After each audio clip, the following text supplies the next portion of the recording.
বিধ্বংসী বুমৰাহৰ ধুমুহাত টছ-নছ অষ্ট্ৰেলিয়াৰ মুখ্য বেটাৰ। বলেণ্ড লায়নৰ বেটিং বিক্ৰমেৰে চালকৰ আসনত অষ্ট্ৰেলিয়া। আকৌ এবাৰ মেলবৰ্ণ জয়ৰ সপোন পূৰণ হ'বনে ভাৰতীয় দলৰ?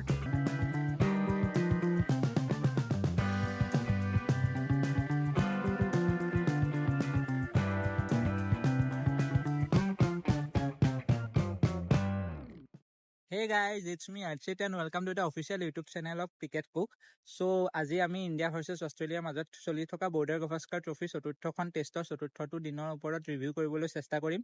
সো ভিডিঅ'টো আৰম্ভ কৰাৰ আগতে আপোনালোকক আকৌ এবাৰ জ্ঞাত কৰাই দিওঁ যে আমাৰ অলৰেডি ফেচবুকত পেজ আছে আৰু হোৱাটছএপত চেনেলো আছে।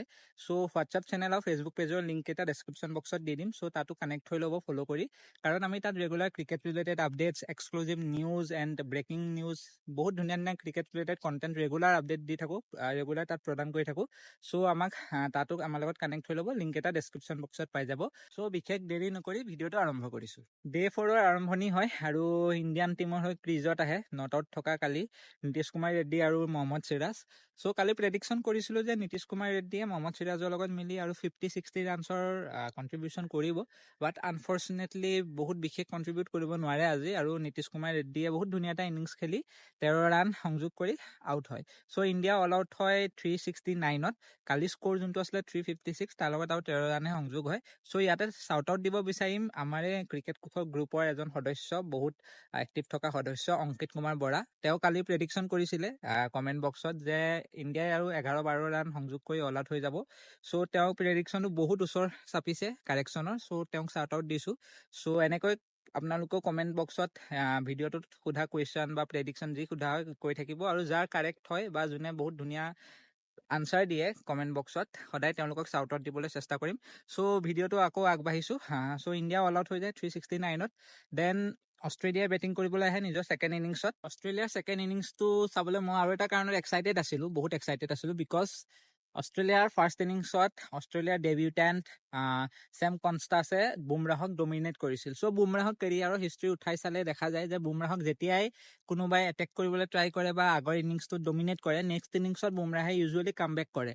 সেয়া লাগিলে ৰিচেণ্ট যদি এক্সাম্পলটো 2023 যোনটো ইণ্ডিয়া ভাৰ্চেছ অষ্ট্ৰেলিয়া ছিৰিজ হৈছিলে ৱৰ্ল্ড কাপৰ আগে আগে, সেই ছিৰিজটোৰ লাষ্ট মেটছখনত মিচেল মাৰ্ছে বুমৰাহক বহুত এটেক কৰিছিলে। বুমৰাহে 10 অভাৰত 70+ ৰান দিছিলে। চ' নেক্সট যেতিয়া ৱৰ্ল্ড কাপৰ প্ৰথমখন মেটছত ইণ্ডিয়া আৰু অষ্ট্ৰেলিয়াৰ মুখামুখি হৈছিলে, সেইখনত বুমৰাহে মিচেল মাৰ্ছক ইনিচিয়েল টাইমতে আউট কৰি এই যোনটো কয় ন, মানে প্ৰপাৰ এটা ৰিভেঞ্চ লৈ লৈছিলে। চ' এইখনতো অলমষ্ট চাৰ্টেনেই আছিলে যে বুমৰাহে ৰিভেঞ্চ ল'বই, আৰু সেইটোৱে হ'ল। ছেম কনষ্টাছক বহুত সোনকালে বুমৰাহে এটা ধুনীয়া বলেৰে বল্ড কৰাই আউট কৰায়। দেন অষ্ট্ৰেলিয়া অলপ পাৰ্টনাৰশ্বিপ বনিবলৈ ষ্টাৰ্ট কৰিছিলহে। দেন আহে মহম্মদ সিৰাজ। মহম্মদ সিৰাজৰ বহুত ধুনীয়া এটা বলত আউট হয় উছমান খোৱাজা। মহম্মদ সিৰাজৰ কথা এটা ক'ব লাগিব যে মহম্মদ সিৰাজে এইটো ছিৰিজত সেই লেভেলত পাৰফৰ্মেঞ্চ দিয়া নাই যোনটো মহম্মদ সিৰাজৰ পৰা এক্সপেক্ট কৰা হয়। ষ্টিল মহম্মদ সিৰাজ ইণ্ডিয়াৰ ছেকেণ্ড বেষ্ট বলাৰ হয়, আমি সেইটো পাহৰিব নালাগে। পাৰফৰ্মেঞ্চ ৱাইজ চাবলৈ গ'লেও ইয়াতকৈ could have been better, but still ভাল কৰিছে বহুততকৈ। আৰু এইটো মেটছত বা এখন ইনিংছত আৰু এটা ইণ্টাৰেষ্টিং কথা হ'ল, নৰ্মেলি বুমৰাহৰ লগত নিউ বলৰ দায়িত্ব চম্ভালে মহম্মদ সিৰাজে, বাট এইবাৰ মহম্মদ সিৰাজক ছাইডলাইন কৰি ইণ্ডিয়ান টীম আৰু কেপ্টেইনে দিয়ে আকাশদ্বীপক দায়িত্ব। চ' সেইটো অকণমান ইগত লাগিলে চাগে মহম্মদ সিৰাজৰ। তো মহম্মদ সিৰাজেও বহুত ধুনীয়া আৰম্ভ দিলে ইণ্ডিয়াৰ হৈ। ফাৰ্ষ্ট ইনিংছৰ চেঞ্চুৰিয়ান ষ্টিভেন স্মিথকো মহম্মদ সিৰাজে লয়, প্ৰপাৰ মাইণ্ড গেম খেলি। আৰু তাত কোহলিৰো কণ্ট্ৰিবিউট আছিলে, তো কোহলিকো ক'ব লাগিব, because once A leader is always A leader. Because কোহলিৰ কেপ্টেইনচিৰ আণ্ডাৰত ইণ্ডিয়াই টেষ্ট মেটছৰ এটা ৰিভলিউশ্যন ক্ৰিয়েট কৰিছিল, আৰু এতিয়া কোহলি হয়তো কেপ্টেইন নহয়, বাট ষ্টিল সদায় এজন লিডাৰ হিচাপে চবেই তেওঁক ট্ৰিট কৰে, আৰু ফিল্ডতো ৰোহিত শৰ্মাকো বহুত হেল্প কৰে এজ এ লিডাৰ হিচাপে। So' huge shout out to Kohli. And then আকৌ অলপ পাৰ্টনাৰশ্বিপ হ'বলৈ চান্স পাইছিলে Australia, because we all know Travis হেডে কৰিব বিচাৰিলে কি কৰিব পাৰে, but then comes again the India's main men Bumrah. আৰু বুমৰাহৰ সেই যোনটো স্পেল আছিলে, 11টা নে 12টা বল কৰিছে, আৰু বুমৰাহে অষ্ট্ৰেলিয়াক 3টা উইকেট এটা পিছত এটা তাজপাতৰ দৰে সহায় দিলে। তাত ট্ৰেভিছ হেড আছিলে, মিচেল মাৰ্ছ আছিলে, এলেক্স কেৰী আছিলে। চ' আটাইকেইজনে বিগ উইকেট, বিশেষকৈ ট্ৰেভিছ হেড আৰু এলেক্স কেৰী, বিকজ আমি অলৰেডি দেখিছোঁৱেই ট্ৰেভিছ হেডে কেনেকুৱা বিস্ফোৰক ইনিংছ খেলি থৈছে লাষ্ট দুখন মেটছত, আৰু কেৰীয়েও সদায় লাষ্টৰ পিনে আহি কণ্ট্ৰিবিউট কৰি থৈ যায়। তো তেওঁলোকৰ উইকেটকেইটা বহুত জৰুৰী আছিলে, বুমৰাহে উলিয়াই দিলে। চ' অষ্ট্ৰেলিয়া 70 ছামথিঙত 6টা উইকেট গ'ল। তাৰ পিছৰ পৰা সেই প্ৰব্লেমটো ষ্টাৰ্ট হ'বলৈ আৰম্ভ হ'ল, যোনটো বহুত বছৰৰ পৰা ইণ্ডিয়াই ফেচ কৰি আছে। আমি অলৰেডি ডিছকাছ কৰিছোঁ টেইল এণ্ডাৰৰ প্ৰব্লেম। টেইল এণ্ডাৰৰ আৰম্ভণি হয় অষ্ট্ৰেলিয়াৰ পেট কামিন্সৰ পৰা, আৰু পেট কামিন্সৰ উইকেট নিদিয়ে।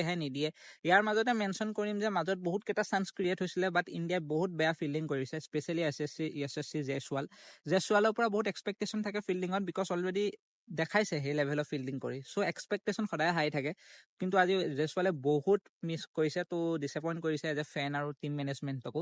চ' এনেকুৱা মিছ কৰি থাকিব নালাগে, বিকজ এইবোৰ বস্তুৱে কেতিয়াবা বহুত প্ৰব্লেম দিয়েগে। আৰু ইণ্ডিয়াক ইতিহাসতো আমি চালে দেখা পাম যে পাষ্টত ইণ্ডিয়াক বহুত দুখ দিছে সৰু সৰু মিষ্টেকবোৰৰ বাবে।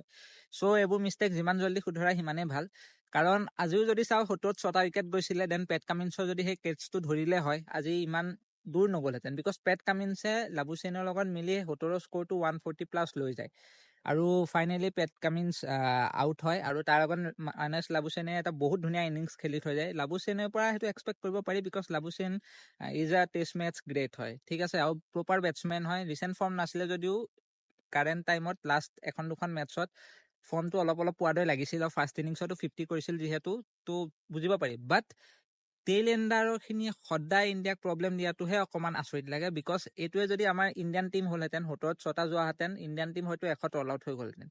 সেই বস্তুটো ইণ্ডিয়ান টিমে অপজিশ্যন টিমৰ লগত কৰিব নোৱাৰে, কিয় মই সেইটো আজিলৈকে বুজি নাপালোঁ। আৰু এনেকুৱা প্ৰব্লেম নহয় যে এইটো এইবাৰৰে, ঠিক আছে, বহুত আগৰ পৰাই হৈ আছে, 2007-08 মানৰ পৰা ষ্টাৰ্ট হৈছে, হৈয়ে আছে। কিয় হৈছে, তাৰ ৰিজনটো কি, এটা বহুত ডাঙৰ ৰহস্য বনি গৈছে।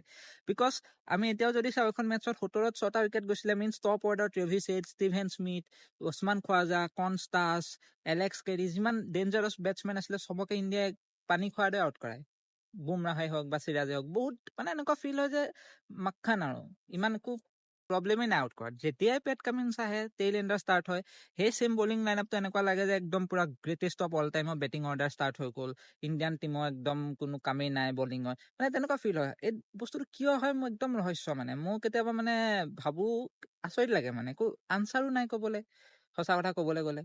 বাট এই বস্তুটো হৈয়ে আছে বহুত টাইমৰ পৰা, আজিও ইণ্ডিয়াক প্ৰব্লেম দিলে। যেনেকৈ মই কৈছোঁ 70-6টা আছিলে, 70ৰ পৰা গৈ 140 পালেগে, দেন লাবুচেন ফাইনেলি আউট হয় মহম্মদ চিৰাজৰ এটা ধুনীয়া বলত। লাবুচেন যোৱাৰ পিছত এনেকুৱা লাগিলে যে 140 ৰান হৈ আছে অষ্ট্ৰেলিয়া, আৰু 160 মানত অল আউট হৈ যাব।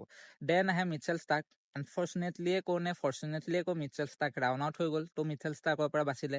দেন ভাবিলোঁ যে এতিয়াতো সোনকালে উইকেট গুচি যাব, পেট কামিন্সো আউট হ'ল, চ' ইণ্ডিয়াটো এতিয়া অল আউট কৰাই দিব অষ্ট্ৰেলিয়াক, 2টা উইকেটহে লাগে।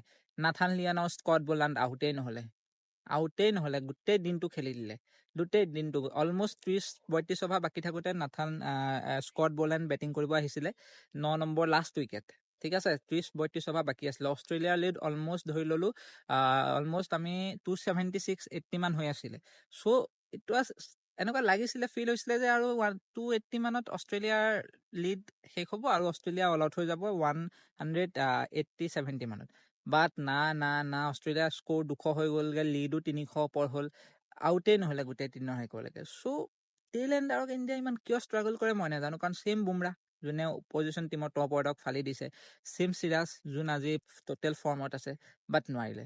চ' তাত বহুত কাৰণ থাকিব পাৰে, এটাটো হৈছে বহুত ইজিলি লৈ লয়, ঠিক আছে, এটা যোনটো প্ৰিপেৰেশ্যন থাকে বা এটা যোনটো কনচেনট্ৰেশ্যন থাকে, হয়তো ইণ্ডিয়া ব্ৰেক হৈ যায় যেতিয়া টেইল এণ্ডাৰ আহে, বহুত ইজিলি লৈ লয়, আৰু টেইল এণ্ডাৰখিনিও সেই বস্তুটো ইউটিলাইজ কৰে প্ৰপাৰলি অপজিশ্যন টিমৰ। আৰু এটা কাৰণ হ'ব পাৰে ফিল্ডিং, ইণ্ডিয়াই বহুত মিছফিল্ড কৰিছে, লাগিলে সেইটো নাথান লিয়ানৰ case, caught and bowled, Mohammed Siraj stuff আছিলে, বাট ষ্টিল মানে ধৰিব লাগে এইটো ষ্টেজত। দেন বহুত কেইটা ছিংগল মিছ কৰিছে, বহুত কেইটা লাষ্টৰ পিনে বুমৰাহেও ন' বল দিছে, ন' বলো বহুত দিছে। চ' এই সৰু মিষ্টেকবোৰে, চিলি মিষ্টেকবোৰে কেতিয়াবা বহুত ডাঙৰ প্ৰব্লেম ক্ৰিয়েট কৰিব পাৰে। So' India need to focus on that, and যিমান পাৰে সিমান জল্দি এইবোৰ কাৰেক্ট কৰিব লাগে। চ' টেইল এণ্ডাৰৰ হেডেক কণ্টিনিউ থাকিলে, ট্ৰেভিছ হেডৰ হেডেকৰ পৰা আজৰি পালে, বা আজৰি বুলি নকওঁ, এটলিষ্ট এইখন মেটছত বাচিব পাৰিলে যদিও টেইল এণ্ডাৰৰ পৰা নোৱাৰিলে বাচিব, ছেইম প্ৰব্লেম দিবলৈ কণ্টিনিউ ৰাখিলে টেইল এণ্ডাৰে। আজি যোনটো হয়তো অষ্ট্ৰেলিয়া স্ক'ৰ 170ত অল আউট হ'ব লাগিছিলে, সেইটো এতিয়া 228ত 9টা উইকেট আৰু ডেৰ ষ্টাম্পো হৈ গ'ল। চ' কাইলৈও চাগে ফাৰ্ষ্ট ছেশ্যনৰ কেইটামান অভাৰ অষ্ট্ৰেলিয়াই বেটিং কৰিব নে ডিক্লেয়াৰ দিয়ে, এইটো তেওঁলোকৰ কথা, কিন্তু এতিয়াও অপশ্যন আছে বেটিং কৰাৰ, বিকজ অফ ইণ্ডিয়াছ মিষ্টেকছ। চ' এই মিষ্টেকখিনি ইণ্ডিয়া অতি সোনকালে শুধৰাব লাগিব, নহ'লে ইণ্ডিয়াই এনেকৈ মুখ থেকেচা খায়ে থাকিব। বাকী যি হ'ল, এতিয়া অষ্ট্ৰেলিয়াৰ আজিৰ দিনটো সমাপ্ত হ'ল। চ'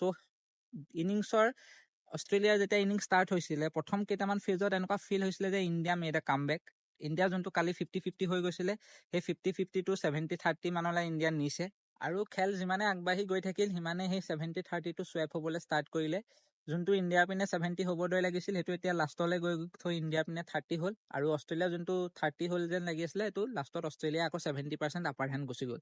চ' at the end of the day Australia proper ডমিনেটত আছে, ডমিনেট কৰি আছে। চ' ইয়াৰ পৰা অষ্ট্ৰেলিয়া হৰাটো বহুত কঠিন লাগিছে প্ৰেক্টিকেলি চাব গ'লে। চ' আজি গোটেই খেলখন চাই বা আজিৰ দিনৰ সমাপ্তিৰ পিছত যদি মোৰ মতে পাৰ্চেণ্টেজ ৱাইজ মই ক'বলৈ যাওঁ, দেন 70 অষ্ট্ৰেলিয়া, 20 ইণ্ডিয়া আৰু 10% ড্ৰ হোৱাৰ চান্স আছে। বাকী অলপ জসপ্ৰীত বুমৰাহৰ বিষয়েও ডিছকাছ কৰিলোঁ, বিকজ কৰিবও লাগে, বিকজ বুমৰাহে প্ৰত্যেকজন ব্যক্তিৰে অকল ভাৰতৰ বুলিয়েই নহয়, ৱৰ্ল্ডৰ সকলোজন ব্যক্তিৰ পৰা এপ্ৰিচিয়েশ্যন পোৱাৰ যোগ্য হয় জসপ্ৰীত সিং বুমৰাহ, বিকজ তেওঁ কামেই তেনেকুৱা কৰিছে। বুমৰাহ এনেকুৱা এজন প্লেয়াৰ, মই এটা এক্সাম্পল দিম। টেষ্ট মেটছত 20 তলৰ এভাৰেজ থকা বলাৰ আপুনি বিচাৰিলে পাই যাব, ODI-টো বিচাৰিলে পাই যাব, T20-টো বিচাৰিলে পাই যাব, বাট 3টা ফৰ্মেটতে যদি এনেকুৱা এজন বলাৰ বিচাৰে যোনজন এজনেই বলাৰ কিন্তু 3টা ফৰ্মেটতে ৰুল কৰিছে প্ৰপাৰ এভাৰেজ যাৰ 20 তলত, অকল এজনেই আছে ৱৰ্ল্ডত ক্ৰিকেটৰ ইতিহাসত, ডেট ইজ জসপ্ৰীত সিং বুমৰাহ। চ' সেই ষ্টেটছটোৱে বুজায় যে বুমৰাহ কি লেভেলৰ প্লেয়াৰ। আৰু বুমৰাহ এনেকুৱা নহয় যে এটা জেগাতে ভাল খেলে, বুমৰাহৰ চবতে যদি ৰেকৰ্ড উঠাই চাই, স্পেচিয়েলি টেষ্ট মেটছৰ যদি চাই, অকল নিউজিলেণ্ডত বুমৰাহৰ বেয়া এভাৰেজ, তাকো 31, যোনটো বহুত গ্ৰেটেষ্ট প্লেয়াৰ আছে তাহাঁতৰ বেষ্ট এভাৰেজ হয়। চ' বুজিছে কথাটো অলপ, বুমৰাহ কিমান লেভেলৰ প্লেয়াৰ হয়। চ' বুমৰাহৰ বিষয়ে আমি এপ্ৰিচিয়েট কৰিবই লাগিব। আৰু বুমৰাহক কিছুমান মানুহে বহুত টাৰ্গেট কৰে, সেইটোৱে আচলতে ক'বলৈ বেয়া, কিন্তু ভাৰতত থাকিয়ে ভাৰতৰ মানুহে নিজৰ প্লেয়াৰখিনিক প্ৰশংসা কৰিব নাজানে। বুমৰাহক কিমান বেয়াকে কৈছে বহুত মানুহে, বুমৰাহে কেতিয়াও মেইন মেটছত পাৰফৰ্ম নকৰে, আমুকত নকৰে, তামুকত নকৰে, কিন্তু ৰিচেণ্ট টাইমত ইণ্ডিয়া যে ইমান ওপৰত আছে তাৰ বিগেষ্ট ৰিজন হৈছে জসপ্ৰীত বুমৰাহ। বুমৰাহক সদায় উইকেটেৰে আপুনি চাব নোৱাৰে। বুমৰাহৰ যোনটো ইম্পেক্ট, সেই ইম্পেক্টটো বুজিবলৈ হ'লে বুমৰাহৰ খেল লাইভ চাব লাগিব।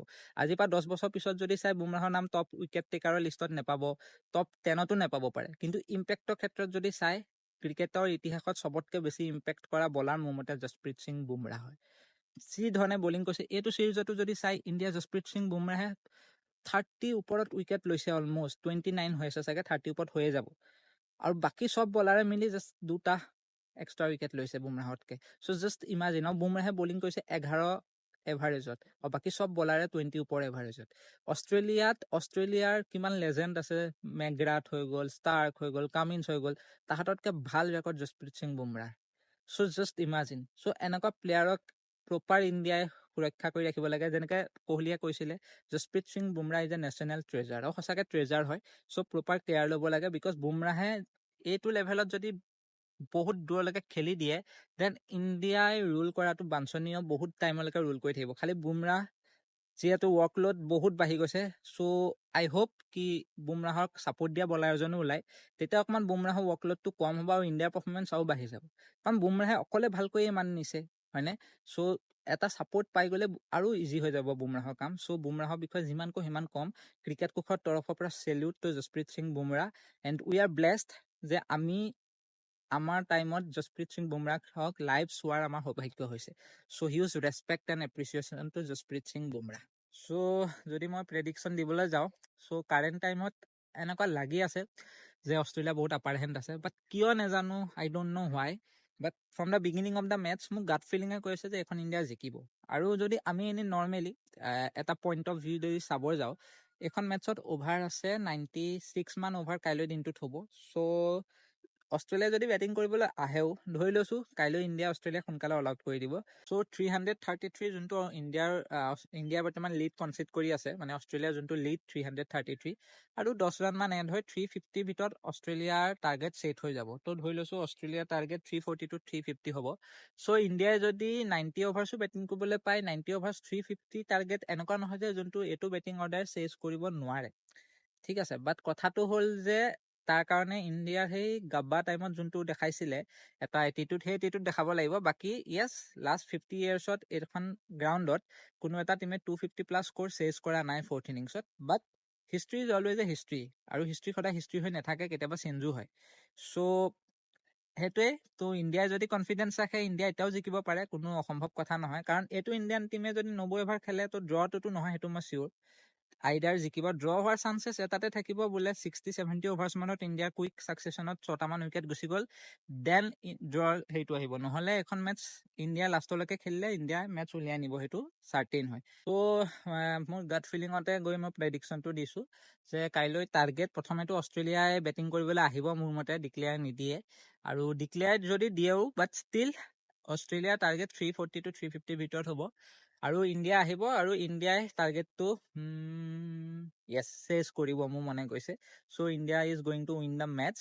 আৰু কাইলৈ মোৰ মতে যোনটো এক্স ফেক্টৰ হ'ব, আই ডোণ্ট ন' হোৱাই, বাট আজি ৰোহিত শৰ্মাৰ কেপ্টেঞ্চিও যদি চাইছোঁ বা এইখন মেটছত ৰোহিত শৰ্মাৰ বডি লেংগুৱেজ হ'ল বা চব, ফাৰ্ষ্ট ইনিংছতো ৰোহিত শৰ্মাৰ বেটিংটো যদি চাওঁতো প্ৰপাৰ ৰোহিতে নিজে ভুল কৰি আউট হৈছে।